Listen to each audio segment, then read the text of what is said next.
Hi, this is Daniel with Learn, Chat, Share. Upcoming is about apologies. When was the last time you apologized, and did you do it right? Chances are you did it. We're all doing it completely wrong.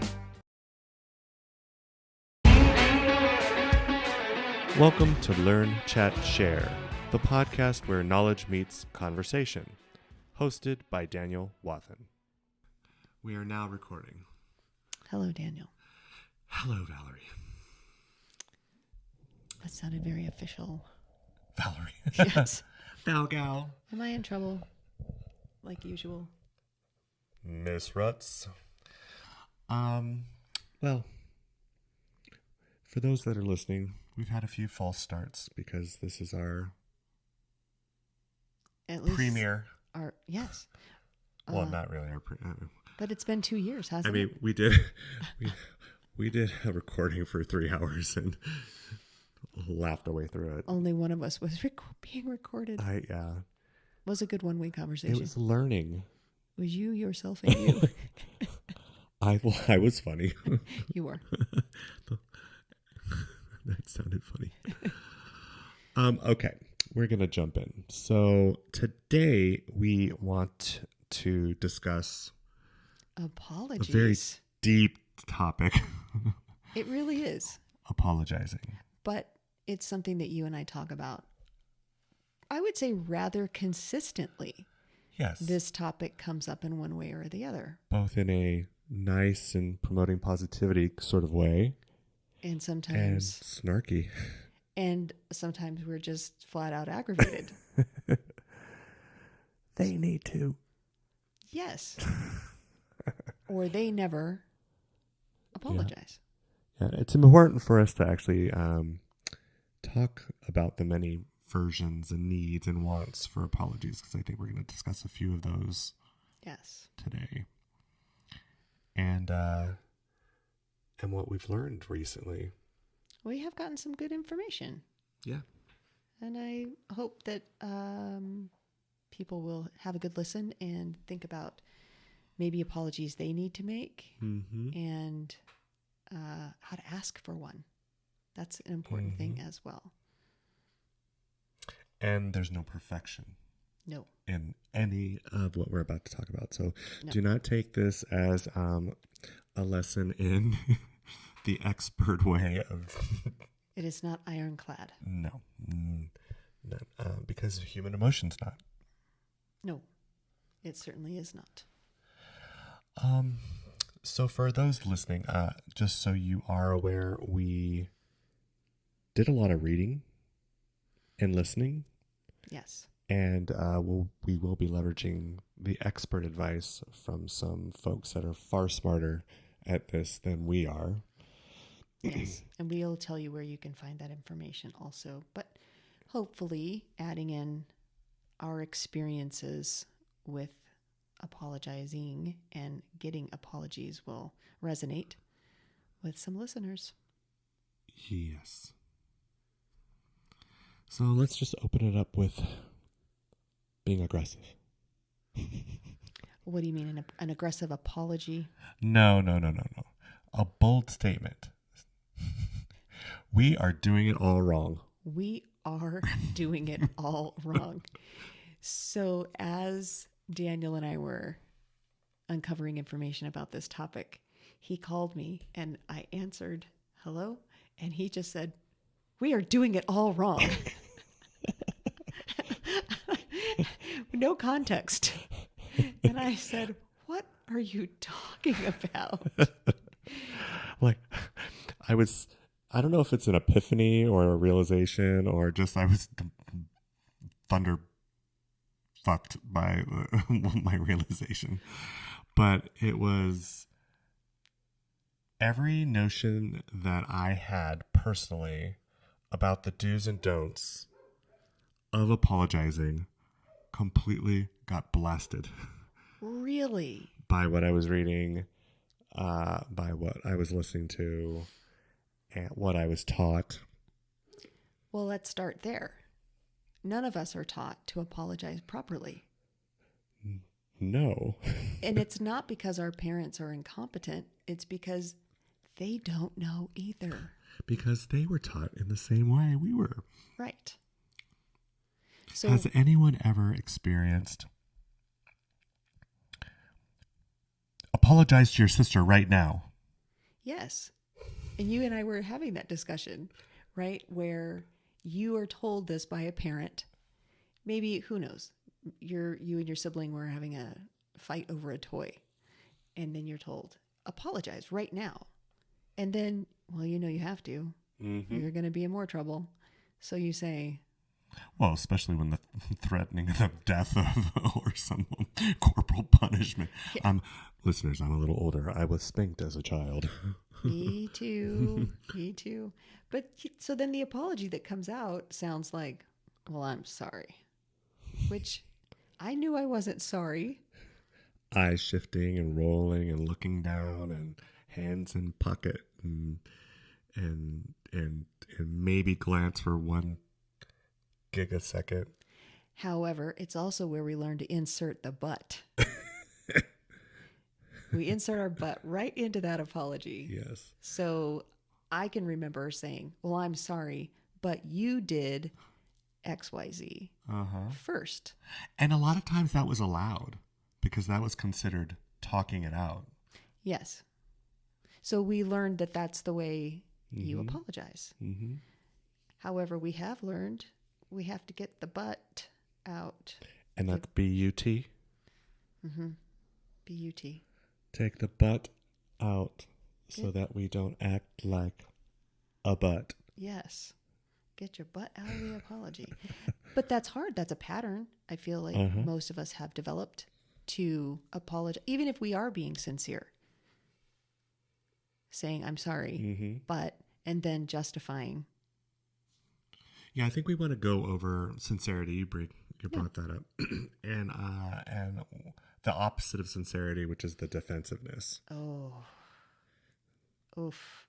I don't think that I've, except once recently, have ever gotten an apology where it wasn't met with defensiveness. You mean, sorry, I missed that. Given or gotten? Given back to me. The defense. Oh yeah.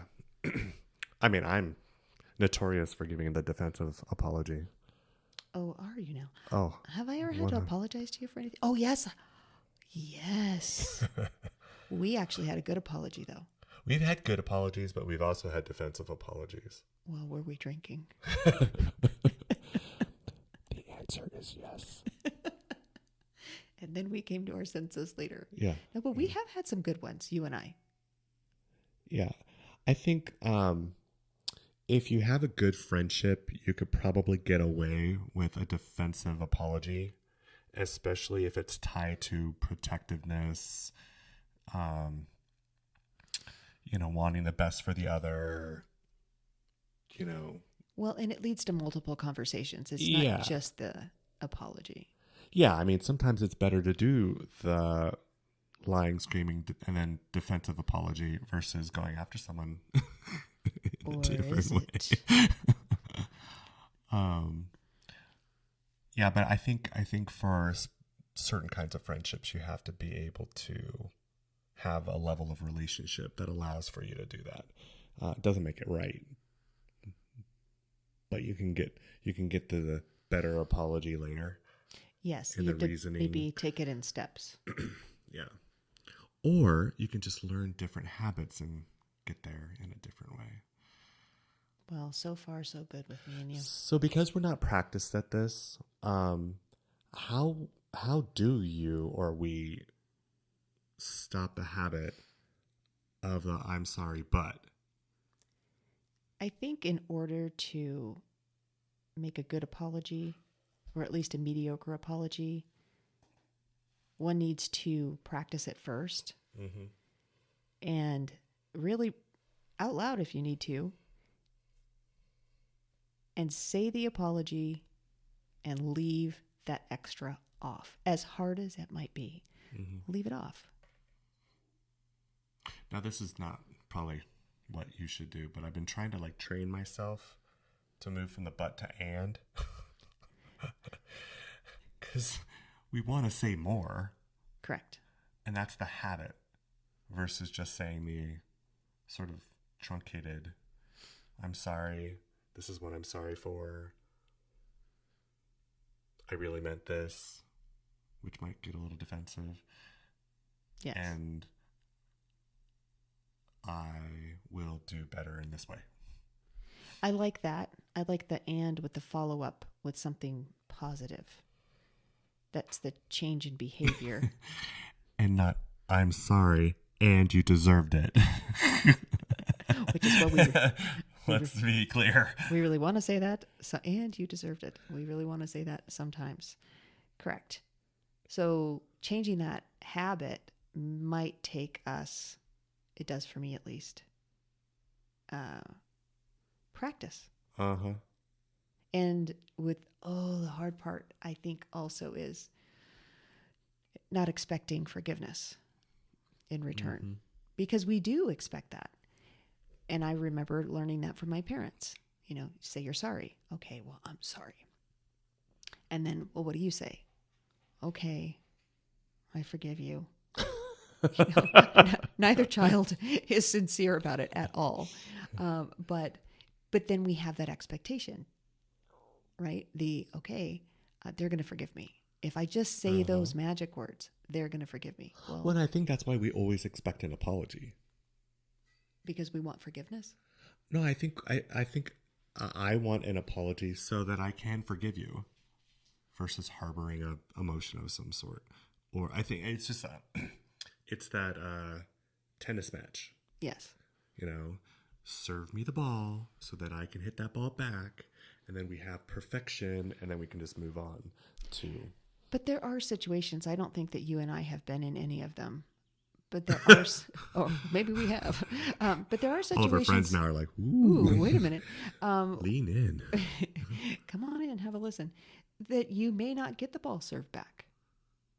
So it'll be very disappointing if you do have a heartfelt apology prepared and it is not met with, I understand now, or I'm also sorry, or I forgive you, or let's talk about this more, or something. Mm-hmm. It might just, that's that.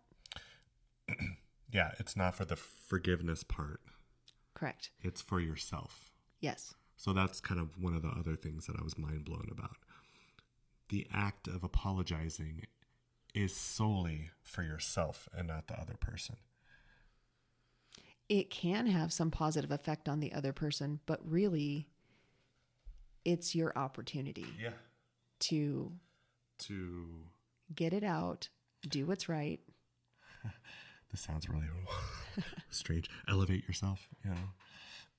Do it for your own soul, not for the other person's interaction. Oh, I'm losing my voice. Yeah, do it for you. It has to be for yourself, which then makes it sound like it's something selfish, but it isn't.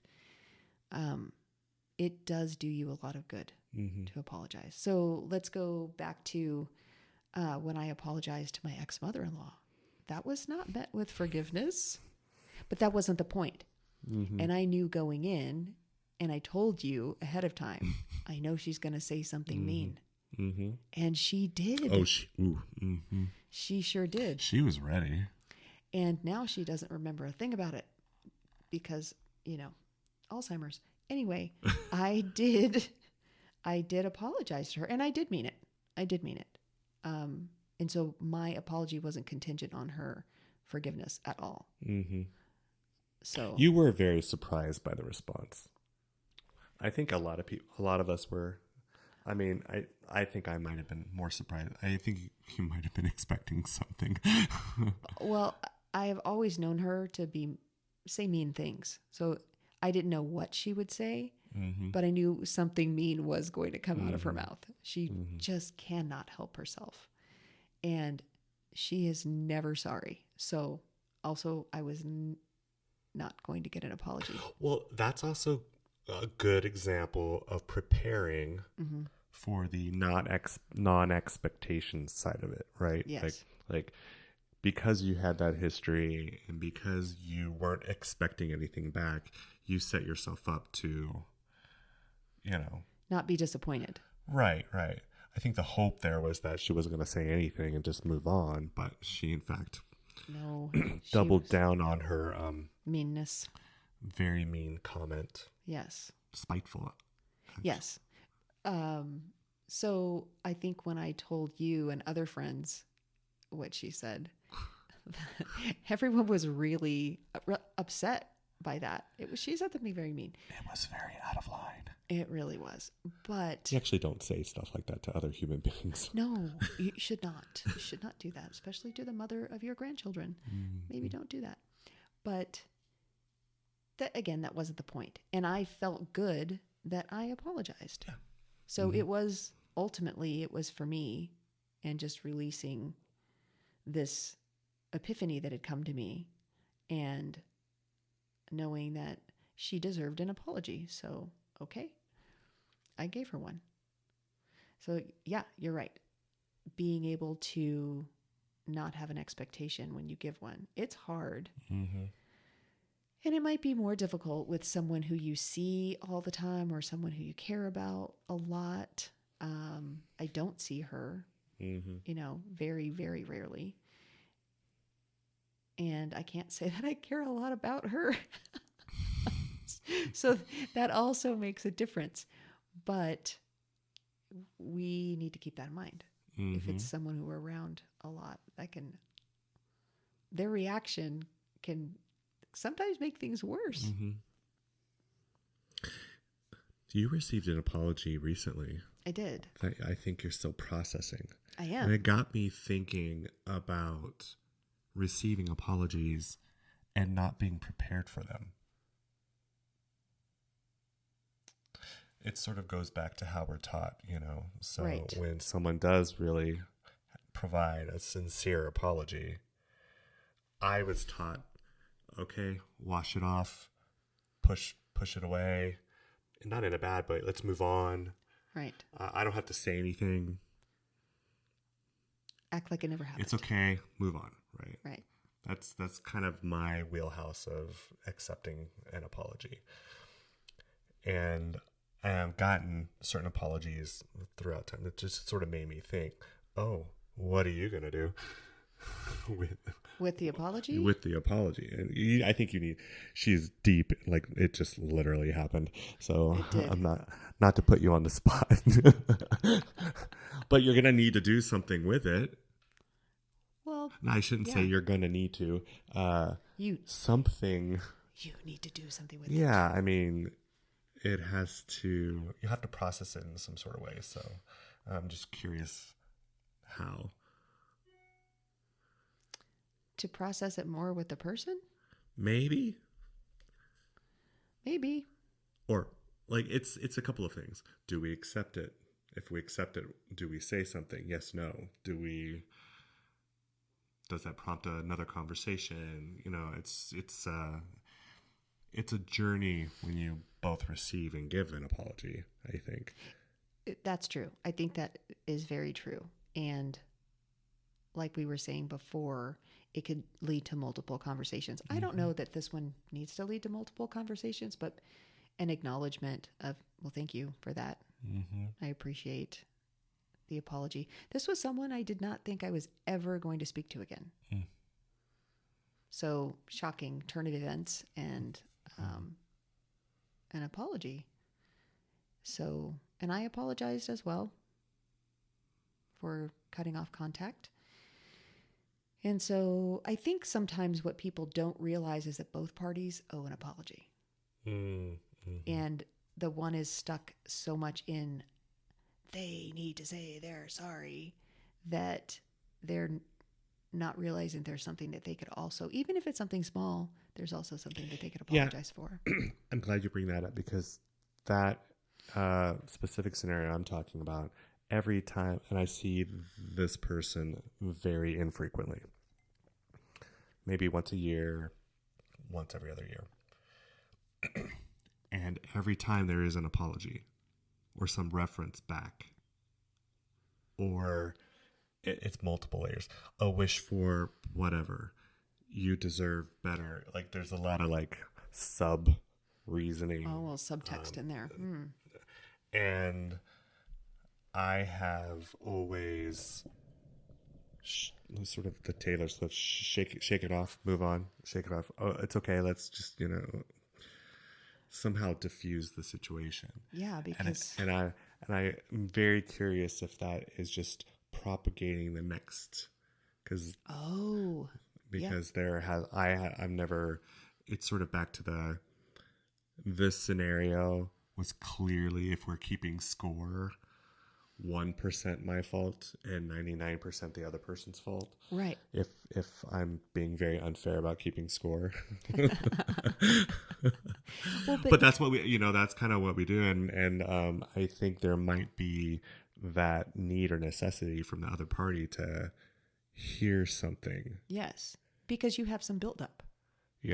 So you have some buildup it's there. sort of, I think we've all experienced those apologies that never go away. They just keep repeating and repeating.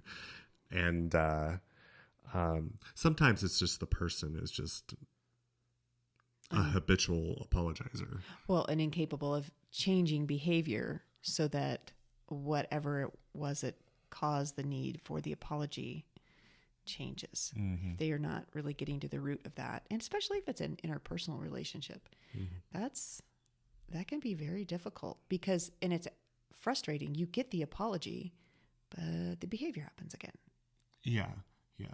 This is not one of those scenarios, though. This is apologizing for a very immature set of behaviors, and the person is now mature and feels guilt still to this day about those behaviors. So it's an ex of mine. I'm over here trying to mouth words to him. I know. I'm trying to and guess. I keep nodding. No. Like, who could it be? No. Like, young kids doing dumb things and acting foolish and learning and growing and becoming adults. And, and when you throw mixture and substances in the middle of it, it's never going to be good for one party. Right. And so I went through that and have since moved on, but I appreciate the level, but it's, I don't even know what to do with this. I think people have a hard time forgiving as well, because part of that is opening up that maybe there is something that I need to apologize for that allows for the forgiveness to happen. Right. But you like that word, and I'm only using it informationally here. We're trained to be defensive. It's a biological reaction that we have.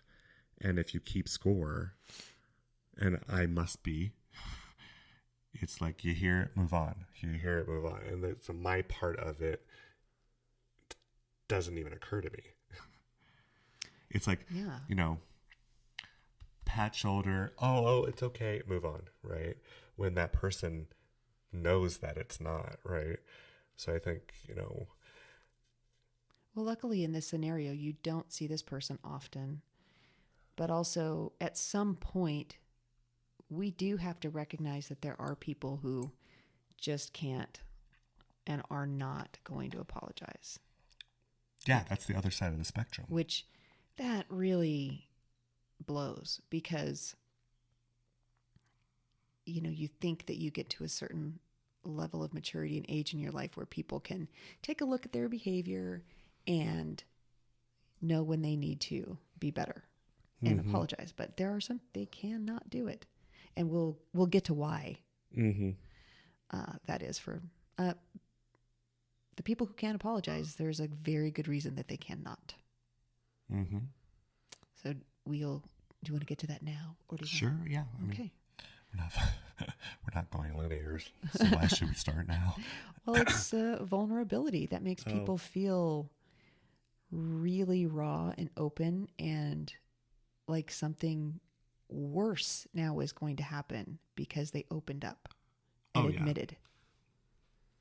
Not only am I not going to say sorry for the thing that I should, but I'm certainly not going to, give up my power? Right. Not going to give up my power. I'm not going to be vulnerable in that way. And, I think that's one of the reasons that you and I connected so much, because we have one glass of wine and start crying.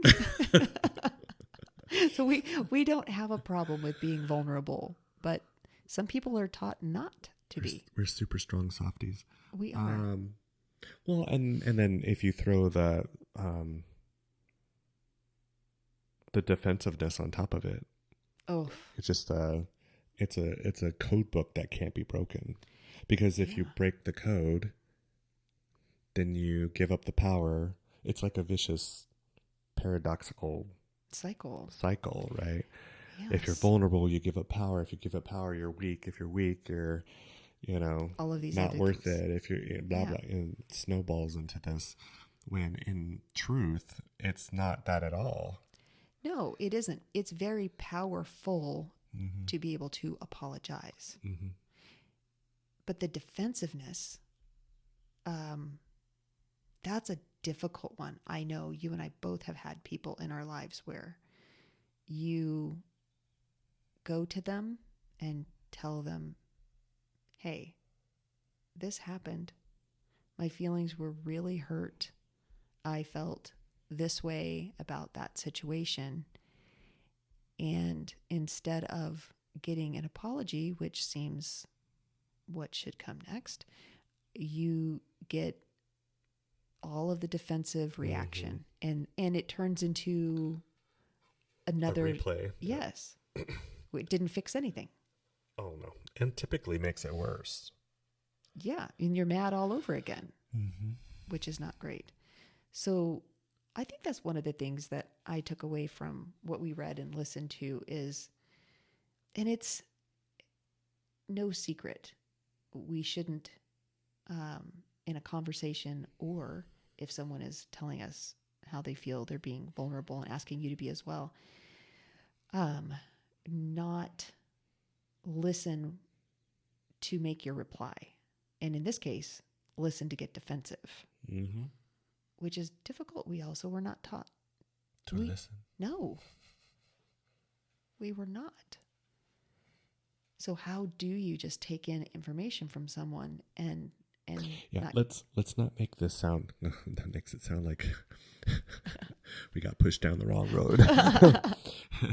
Our biology is geared towards listen minutely and react quickly. And that's what our brain does all day long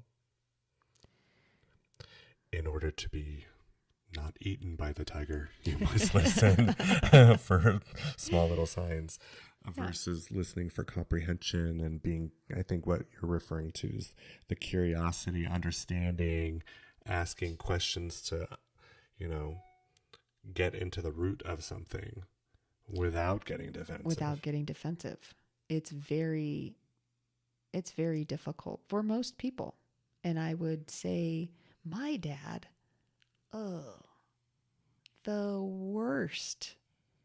Absolutely. He would rather start another fight with you than to listen, hear you, and apologize. He was going to start another fight. So then another reason, talking about keeping score. Well, here's another reason you need to apologize. Well, and how many of us have those compounding over multiple decade relationships where it's just, it's guerrilla warfare right. with your psyche, Seems. But that is difficult. Have you ever, I can't think of a specific example, but I know that there have been situations where someone's come to me, we've had a discussion, and I've got defensive.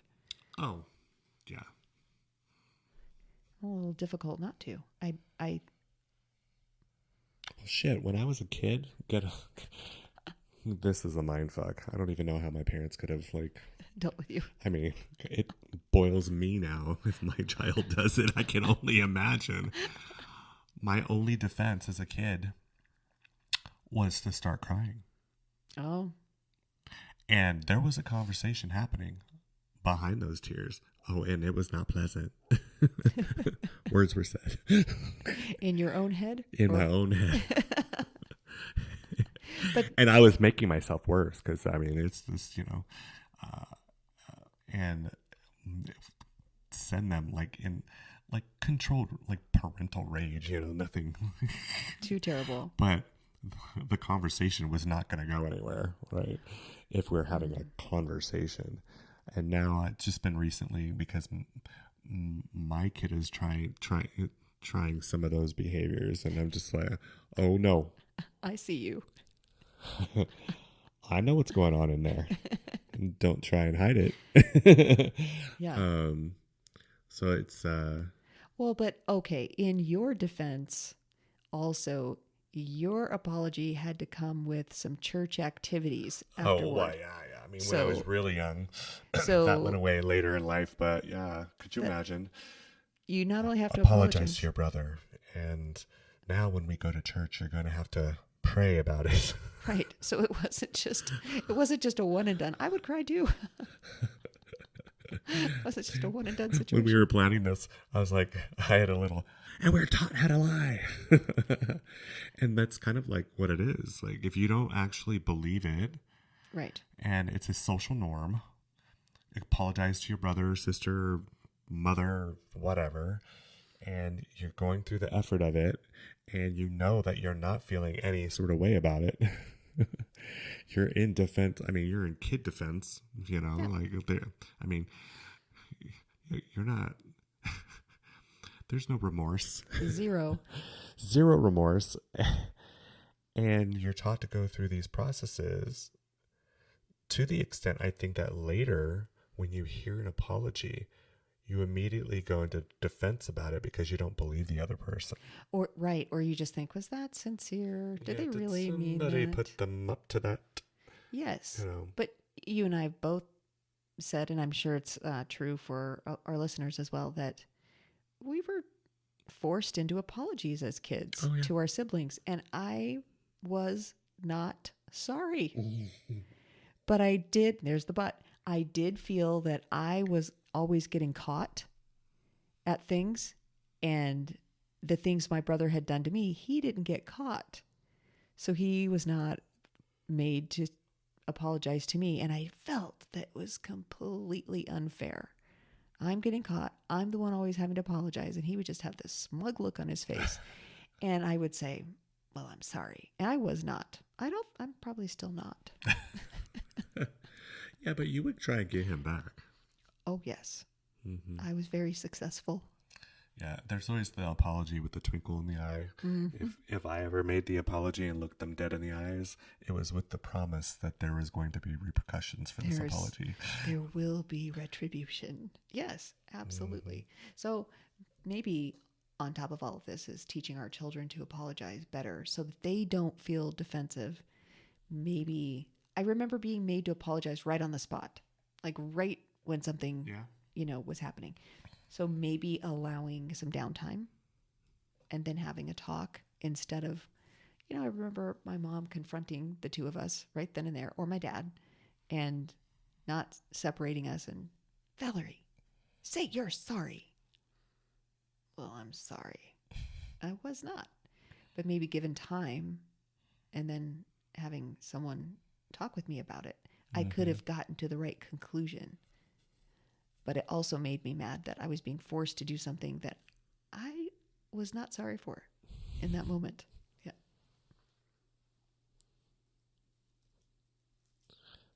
Yeah, my pause is, but how? How do you? Well, we're not young anymore. Well, I mean, we're youngish, but not. We've got some habits. Right. And we have to talk about our own habits. Yeah. I have found it is easier for me to apologize these days than it used to be. I just think, I have a different perspective on life in general, and I'll apologize. If I really owe an apology, I will apologize. Absolutely. And I do think over those situations and, who I need to apologize to, which is an interesting part, a little bit of a squirrel here, is an interesting part of the 12-step program. People have to make amends. But it's, years later, and they have to make a list of people who they may have harmed in the course of their addiction. And I remember I have someone close to me who apologized to me in that situation. And I remember thinking, well, she doesn't owe me an apology. I didn't feel that I needed one. I never in any way felt that I was owed an apology. But I was on that list, and she did apologize. So that's an interesting thing for, people to go through. And then I think what's hard about that too is, you make amends, but again, the other party is under no obligation to forgive. But you have to put it out there. It's an important part of any recovery, being able to apologize. Now let's see. What do you need to apologize to me for? I'm just kidding. Can't think of nothing. Does not committing to going to France right away. I mean, I apologize. So rude. That's just so mean. I'm running out of salt, so I'll bring you to go soon. I'll bring you some back. No, but I think if we can think of that too, maybe think of apologies longitudinally, in that there probably are people in our lives who we do owe apologies to. Oh, 100,000%. But in a zone where we're keeping score, we may not realize that. Right. And it's, I think one of the factoids, it doesn't matter how much, we're mathematical by nature, right? So, I'm only 35% wrong, but they're 65% wrong. So they owe the apology. They owe to 50-60. It is 50-60. I'm 50, but they're 60. There's ways that. That's right. The and more, right? And I think one of the lessons, and we'll give the resourcing. There is a specific podcast that we're going to share with all of you. Yes. That you have to listen to, and I'll probably listen to it once a quarter because it's so. There's a lot to digest. It's simple, but it goes against everything that we've been taught, what we hear, what we mirror, what we, show our kids, what have you.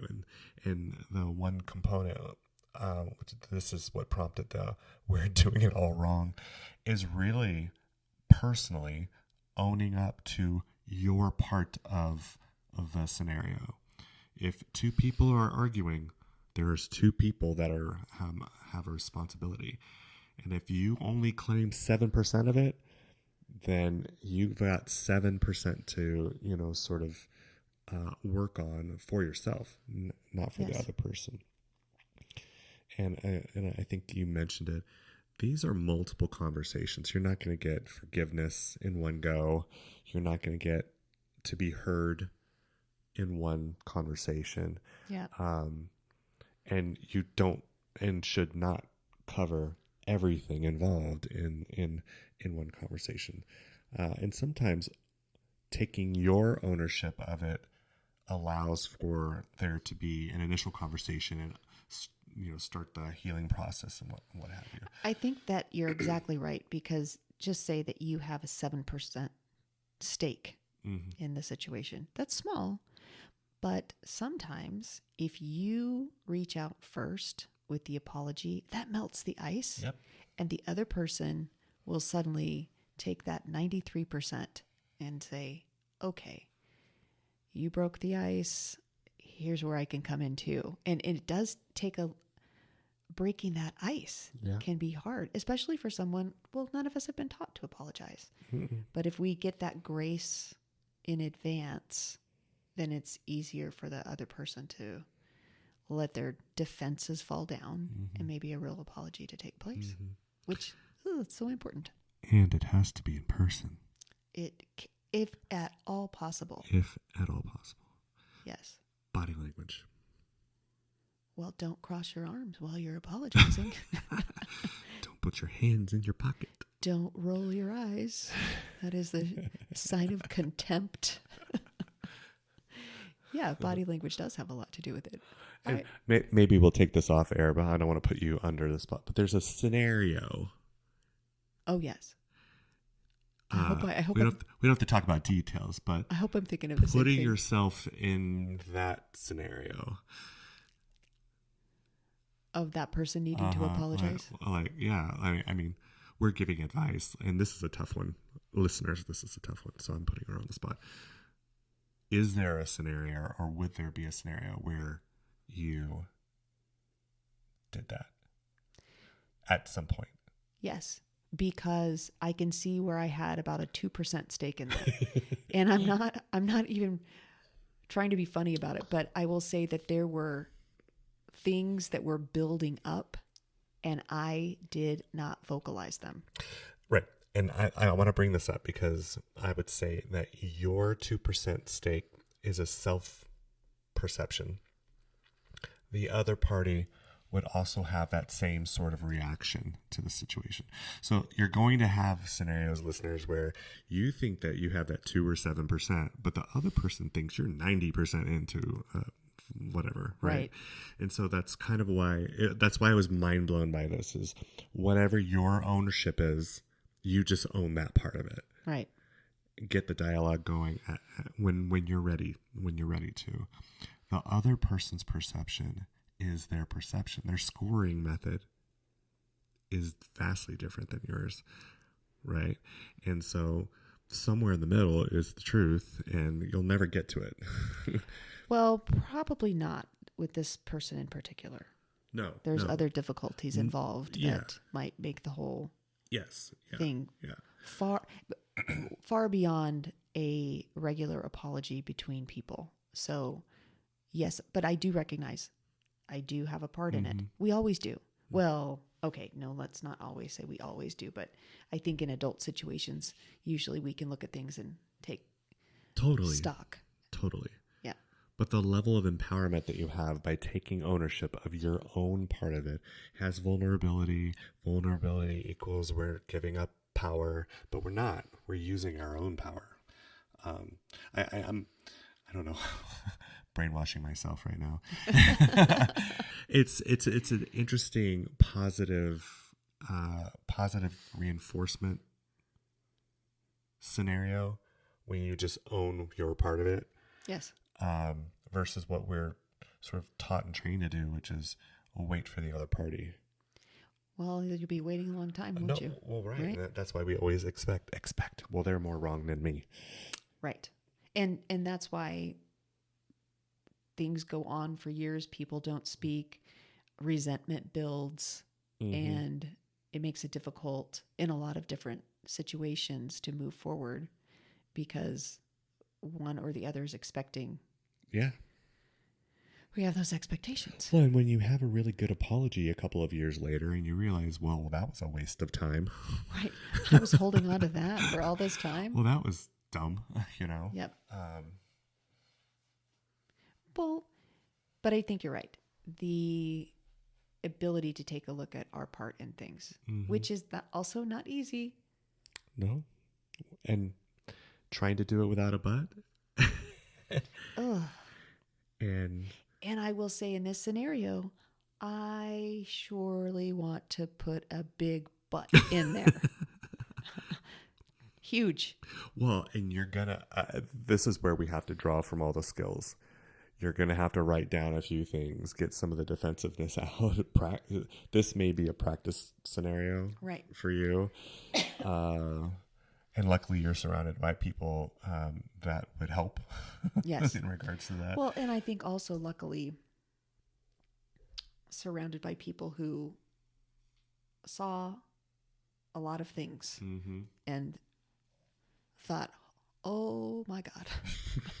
So that does give me some consolation in that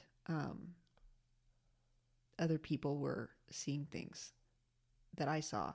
They just didn't have the reaction I had.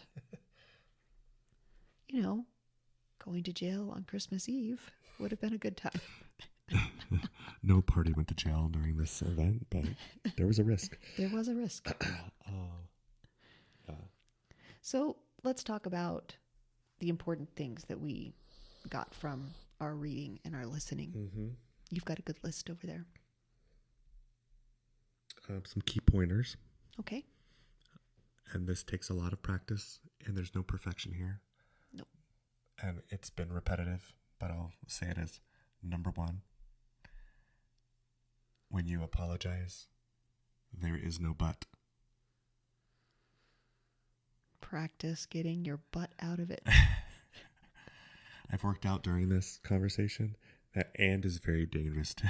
It could be. Right, because isn't that our natural inclination is, oh, we can't use but. Let's put another filler word in. Yes, exactly. Even a pause can be a but. Therefore, also. However, yes. My favorite but. However. But you see. Correct. All apologies need to be sincere. If they're not, they're worse than apologizing. It really rips the Band-Aid off all over again. It actually amplifies it because of all the mental history that the individual has had in either making the situation worse, self-talk. Yes. Your ego's bruised. By this point, it creates a brand new scenario. It hurts all over again. Yeah. So if you're not ready then don't. You will make it worse. Yeah. In this instance, silence is actually better. Yes.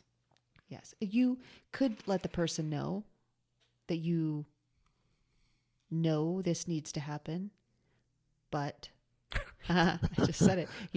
You're working out the proper way. If it's a scenario where silence is not possible, you can say, hey,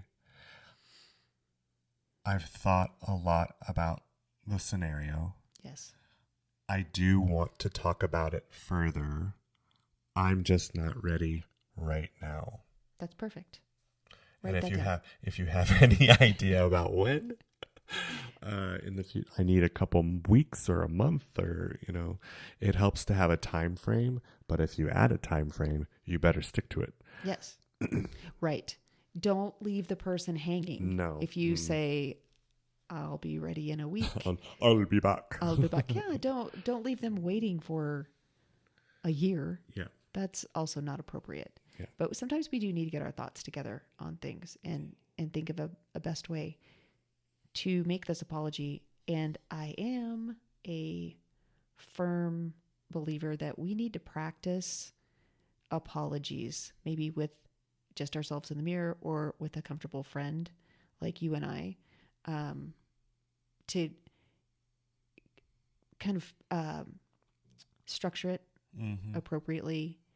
And so that the other, if you're not really sure that it's going to be appropriate, it's good to bounce it off of someone. Hey, I need to do this. Let your friends help you with that. Especially, because if you're crossing your arms, we're going to say, ooh, that does not feel... Don't do that. Don't feel sincere to me at this moment. We're not good at practicing things. No, we just want to jump right in. We just want to be perfect right out the gate. The first time out. However, I will tell you this about Daniel. If he has anything big and important to say, trust me, he has thought about this days and days and days and days on end before he has said anything. Well, and I talk about it with other people. Yeah. Including my therapist. Which is an important tool to use. Yes. If you're paying for it, you might as well use it. Get your money out of it. For all of you that are in therapy, this is where you can do some practicing. The therapist will give you pointers too. They're a third party. They don't give one fuck. They do not. They will help you with that. They're scenario. like, hey, any tool they're going to give you to set yourself up better, they're gonna, and you're paying for it, so you might as well use that. Right. I feel like a lot of this is glued together, and so I appreciate when the experts actually create definitive vulnerability, sincerity, defensiveness, etc. But it all gets glued up into this ball of the act, right? Right. But the core of it is tied to doing it for yourself. Yes. So for those of you that have a religious background, this makes your soul better. It really does. For those that are more into self-improvement, self-evolution, positivity, same sort of thing. By using your power for good, it creates an amplification towards doing more good things. Well, and they don't mention this in the stuff that we read or listened to, but everything is energy. And if you're holding on to that apology, it's sitting there festering. And none of us want that. Mm-mm. So if you do owe an apology, it's good to release that. And it does feel good. Would you say, as a pointer, if you have some sort of feeling about a situation? What do you mean? Meaning anxiety. Oh. A foul feeling of some sort. Oh, going into about a scenario. Going into the apology? No. I'm just saying, there might be some listeners. Oh, I don't have anything to apologize for. Oh. Prepare yourself. That's very likely that will happen. Hasn't anyone ever said that to you? I don't have anything to apologize for. The fuck you don't. Excuse me. That's my immediate reaction. Here, let me count the ways. let me give you a list, because this is my list for you. Yes, I'm being forthright and owning up to my part in this, and but there probably are people who maybe err on the side of some mental issues. And I'm not, I just read, maybe we should talk about this next. I just read an article about this woman who, the title of the article was something like, I'm a sociopath and this is what you need to know. And so people who do fall under that category, they really don't. I know. Other people as a percentage of the population, right. That should be extremely low. Hopefully we don't know many or any. I'm not apologizing because I'm claiming to be. Right. But you may run into that scenario. There are people around like that. Hopefully we don't have them in our lives. But yeah, I have been told that. I have nothing to apologize for. And it's usually from the very people who really need to give the apology. Mm-hmm. They just won't. Because they won't get to that V word.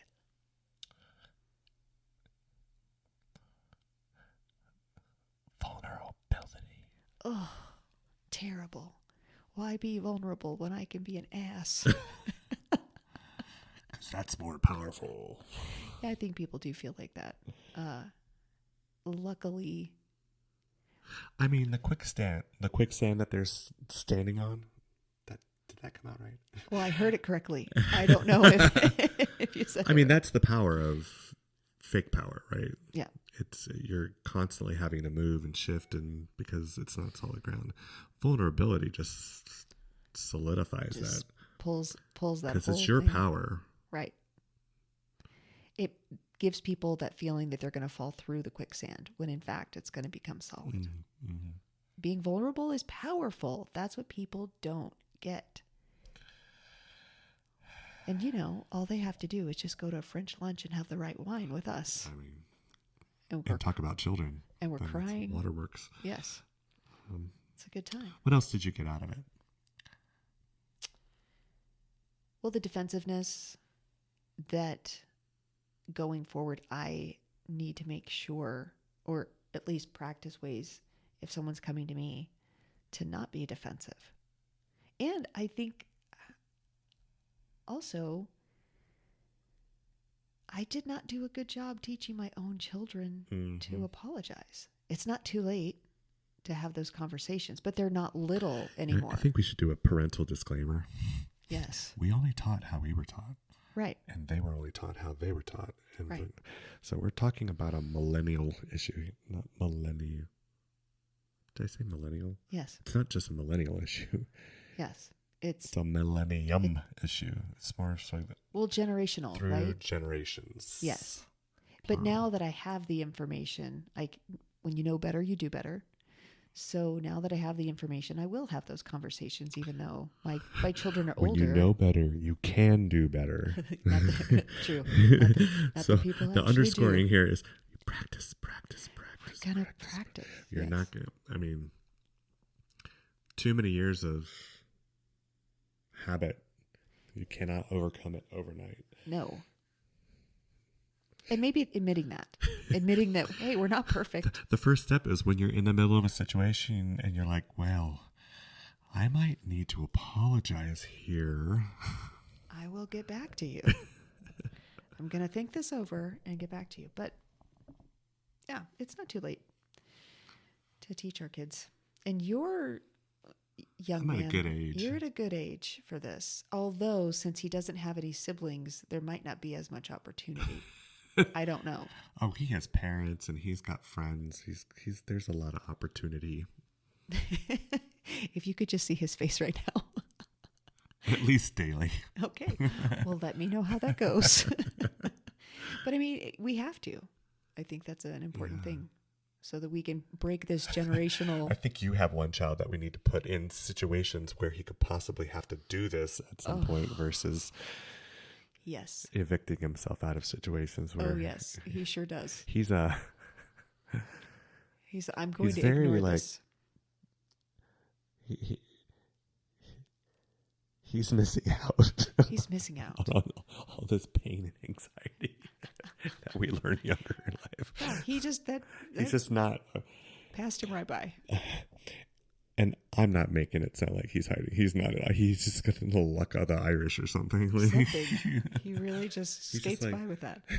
Huh? Right. What just happened? Yes, he does.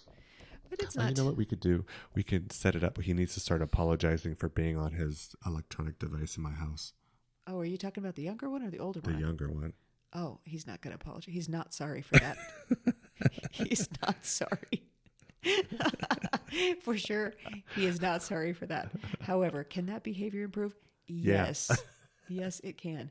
Well, I think because also as adults, we become more aware of our electronic use. Oh, yeah. And so we tend to not be it's the sound. Yes. So we tend to not be on our stuff when we're together. Mm-hmm. And then when there's somebody who is, it's a little, it's a little aggravating. Yes. So anyway, I understand. Well, I enjoyed our conversation on we promise, we started deep. Yeah. Just to start deep. Yes. Just wait till the conspiracy theories come out in the future. Conspiracy to apologize. But yeah, just think of maybe there's one or two people who you could apologize to and practice. Do it. You'll feel better. It's a good thing. Write us. Tell us about your experience. Yeah, and if it didn't go well, give us their address. Kidding.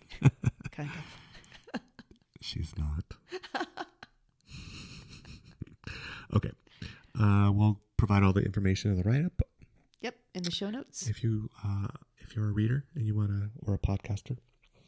And well, thank you for the time today. Yep, it was a good talk. We'll see you and you'll hear us next time.